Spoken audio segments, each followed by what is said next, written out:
tout propos, permettez-nous de rendre grâce à Dieu pour avoir permis le déroulement pacifique du scrutin du dimanche dernier. Permettez-nous de remercier le peuple béninois pour son comportement exemplaire qui confirme sa grande maturité politique et son attachement à la démocratie. Monsieur le Président, nous sommes venus vous rendre hommage pour votre attitude d'homme d'État attaché à la paix et au bien-être de son peuple. Cette attitude qui a permis à la classe politique d'accepter d'aller aux élections dans les conditions que nous savons tous déjà.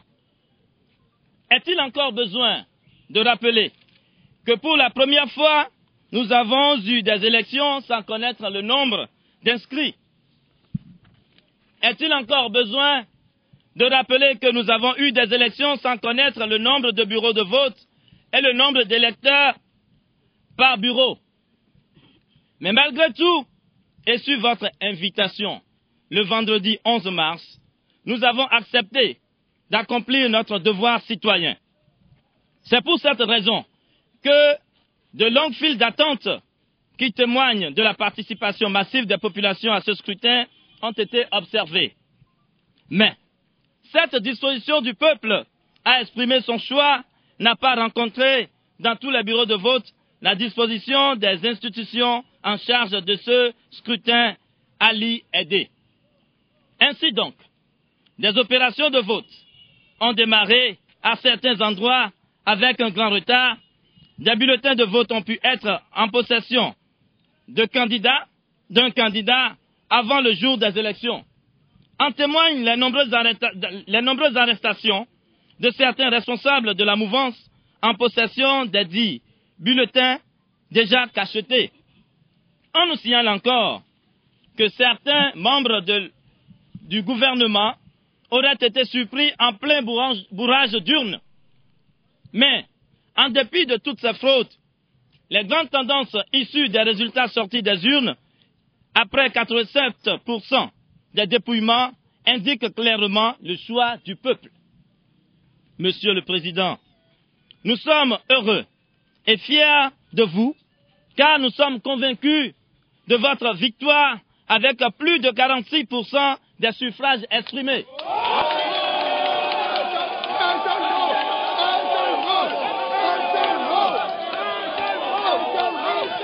Personne ne peut nous convaincre du contraire. Nous sommes venus vous dire que la campagne d'intoxication en cours n'ébranlera pas notre détermination à avancer avec vous vers la victoire totale. Monsieur le Président, un seul mot, sérénité. Un seul mot, victoire. Un seul mot, Marina. Monsieur le Président, nous avons reçu hier votre appel au calme et nous avons compris. Vous nous avez toujours demandé d'être sages et nous l'avons toujours été. Monsieur le Président, permettez-nous aujourd'hui de prendre en main notre destin. Pour finir, Monsieur le Président, maintenant, avançons. De chiffres.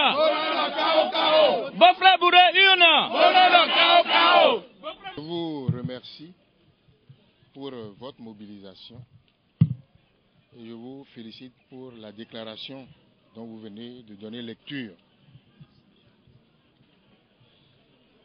Notre pays, effectivement, s'est prononcé sans embâche. Chiffres à l'appui, nous sommes en tête au premier tour de ces élections présidentielles.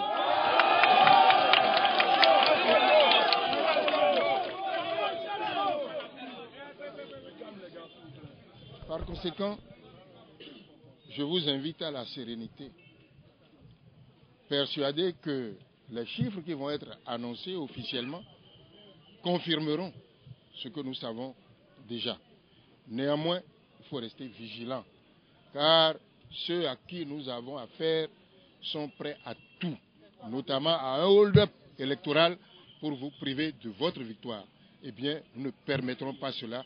Nous ne nous laisserons pas voler la victoire que nous avons obtenue pas les urnes. C'est cela que je voulais vous dire. Je vous remercie beaucoup. Merci. Président,